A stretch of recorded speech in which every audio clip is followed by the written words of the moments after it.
신약성경 갈라디아서 4장 12절에서 20절입니다. 사도 바울은 갈라디아서 1장에서 3장까지 매우 딱딱한 교리적인 이야기를 이어가고 있었습니다. 자기의 사도권을 주장하고 그리고 사도로서 자신이 전한 복음 외에 다른 것을 전한다면 하늘에서 내려온 천사라도 저주를 받을 것이라고 말하였습니다. 어떻게 죄인이 의인이 되는가? 어떻게 예수를 믿으면 의롭게 되는가? 어떻게 하면 하나님의 나라를 유업으로 이을 그런 하나님의 자녀가 되는가? 그리고 아브라함이 가졌던 믿음과 우리의 믿음이 왜 동일한 것이며 어떻게 그가 받았던 복을 우리도 받을 수 있는가? 이런 이야기들을 계속해서 나눴습니다. 그런데 오늘 이 사도 바울은 갈라디아서 4장 12절 이후에서 갈라디아 교회에서 목회할 때 일어났던 개인적인 그런 추억들을 말하면서 갈라디아 교인들의 감성에 호소하고 있는 것을 볼 수가 있습니다. 사람은 지적으로 머리에 입력을 했다 할지라도 또 공감을 했다 할지라도 가슴으로 이해가 되지 않으면 행하지 않습니다. 그래서 바울은 이제 서로 가슴으로 깊은 공감을 하기를 원하면서 지나간 이야기를 꺼내고 있는 것입니다. 12절에 보면 바울은 이렇게 말하죠. 나처럼 당신들도 되기를 바란다. 이게 무슨 얘기인가 하면 사도 바울은 정통 유대인으로서 율법사요. 또 바리새인이요. 그리고 자기 스스로 생각해도 율법 앞에서 책 잡을 것이 없다고 말할 정도로 그런 완벽한 유대교 종교인이었지만 그가 갈라디아에 와서 갈라디아 교인들에게 그런 것을 요구한 적이 없습니다. 그는 이방인처럼 되기를 원했고 성육신의 마음을 가지고 이방인의 편에 서기를 원했습니다. 자, 어린 아이와 할머니 할아버지가 같이 놉니다. 그런데 가만히 보면 어린 아이가 할머니 할아버지를 따라서 하는 게 아닙니다. 할머니 할아버지가 어린 아이를 따라서 합니다. 그거 왜 그럴까요? 같아지려고 하는 그 사랑 때문에 그런 것입니다. 자, 지식을 주고 돈을 주는 것이 사랑이 아니라 모든 걸 내려놓고 진정으로 이 공감하는 것, 그게 바로 사랑이다. 바울은 말합니다. 내가 그렇게 했던 것처럼 당신들도 나를 이해해 주기를 원한다. 고린도전서 9장 20절에 보면 바울이 이런 얘기를 한 적이 있죠. 내가 유대인에게는 유대인처럼 이방인에게는 이방인처럼 또 종에게는 종처럼 자유자에게는 자유자처럼 했던 이유는 뭐냐? 그들 가운데 단 한 사람이라도 구원하기 위해서 내 권리를 다 쓰지 않았다라고 말합니다.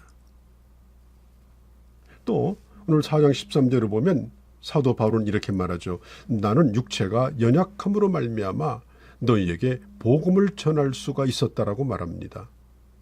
사람은 약하기 때문에 복음을 전했다. 자, 우리가 흔히 생각하기에 이렇게 생각할 수가 있죠. 사람은 강해야 되고 건강해야 되고 잘나야 되고 튼튼해야 되고 그렇게 해야 복음에 능력이 있는 것이 아니냐. 그러나 바울은 정반대 얘기를 합니다. 고난의 때에 더 겸손해지고 더 기도하고 더 진실해지더라 하는 것입니다. 하나님을 더 강력하게 붙들 수밖에 없는 상황이 되었을 때 더 하나님이 쓰시더라 하는 것입니다. 사도 바울은 좋지 않은 환경에 매달렸죠. 감옥과 여행 중에서 얻은 그런 병으로 고통을 받고 있었습니다. 그의 몸은 한없이 연약해 있었습니다. 그러나 그는 겸손한 자세로 오직 하나님의 능력을 의지하는 자세로 주님의 복음을 전할 수 있었다라고 그는 고백하고 있는 것입니다. 바울은 말합니다. 약한 가운데서 하나님이 나를 쓰신다는 걸 기억하십시오. 그래서 나는 약한 것을 부끄러워하지 않습니다. 또 한 가지는 당신들도 나를 부끄러워하지 아니한 것을 고맙게 생각합니다. 아마도 바울이 갈라디아 교회에서 목회할 때에 바울이 몹시도 몸이 좋지 않았던 것 같습니다. 그렇기 때문에 만일 교인들이 바울을 거부한다면 바울이 전하는 복음까지도 거부당할 그런 위기가 온 것입니다. 그동안에 헌신한 것이 자기 몸이 아픈 것 때문에 물거품이 되어질 수밖에 없는 그런 상황이었지만은, 그러나 이 갈라디아 교인들은 사도 바울을 천사와 같이, 마치 그리스도와 같이 대해 주었더라는 것입니다. 그래서 바울은 그것을 대단히 고맙게 생각을 합니다. 11절에 보면 이런 얘기를 하죠. 당신들이 나를 천사나 그리스도와 같이 대하여 준 것은 내가 대단해서가 아닙니다. 그때 당시 제가 몸이 몹시 아팠습니다. 당신들 앞에 서기도 힘들었습니다. 또 당신들은 나를 보기만 해도 실망하여 시험에 들 수밖에 없었습니다. 그렇지만 나를 부끄러워하지 않았기 때문에 나는 보람을 가지고 갈라디아 교회에서 일할 수 있었습니다. 정말 고맙습니다. 이렇게 말하고 있는 것입니다. 전해지는 말에 의하면 이 바울이 가렸던 병이 간질병일 수도 있었다라고 말하죠. 수시로 발작을 합니다. 설교하다가 매우 흉한 모습으로 쓰러집니다. 자, 그리고 먼지를 털고 일어나서 하나님의 말씀을 전할 때 그 바울의 얼굴이 어땠을까요? 성도들의 분위기는 어땠을까요? 아마 몹시도 괴로웠을 것입니다. 그래서 바울은 고린도후서 12장에 보면은 자기의 질병을 고쳐달라고 하나님 앞에 3번이나 간절히 절박하게 기도했습니다. 이 목회자는 몸에 병이 생기면 자신의 몸이 아픈 것보다도 그 일 때문에 성도들이 상처를 받을까 봐 걱정을 더 많이 하죠. 그런데 놀랍게도 15절에 바울이 이렇게 말하죠. 그때 나를 위해서 눈이라도 떼어줄 수 있는 사람들이 내게 있었다. 이 말은 바울이 눈병을 앓았다는 암시이기도 하지만 예전이나 지금이나 눈이라고 하는 건 가장 소중한 것이죠.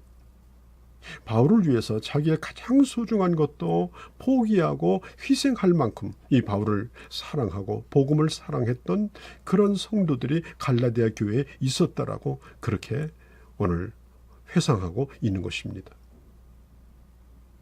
자, 그러면 바울 목사님, 제가 바울 목사님을 위해서 눈 빼드릴까요? 그런 성도들이 있었을까요?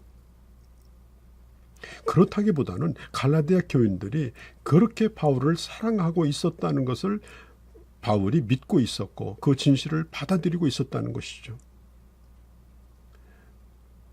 어느 집회에 이 강사가 이 시간 담임 목사님을 위해서 눈이라도 빼줄 수 있는 분 일어나 보세요. 그런 유치한 쇼는 하지 않았습니다. 바울은 믿었던 것입니다. 나를 저들이 사랑한다. 나는 그 사랑을 믿는다.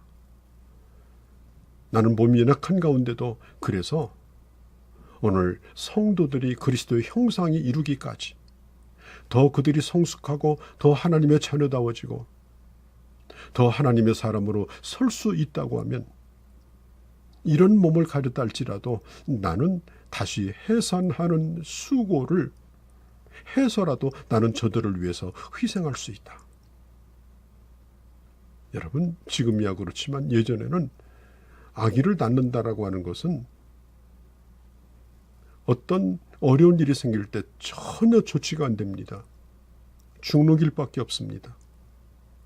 이 해산의 수고라고 하는 것은 무슨 뜻인가 하면은 그 일을 하다가 내가 죽을 수도 있다는 것을 의미하는 말입니다.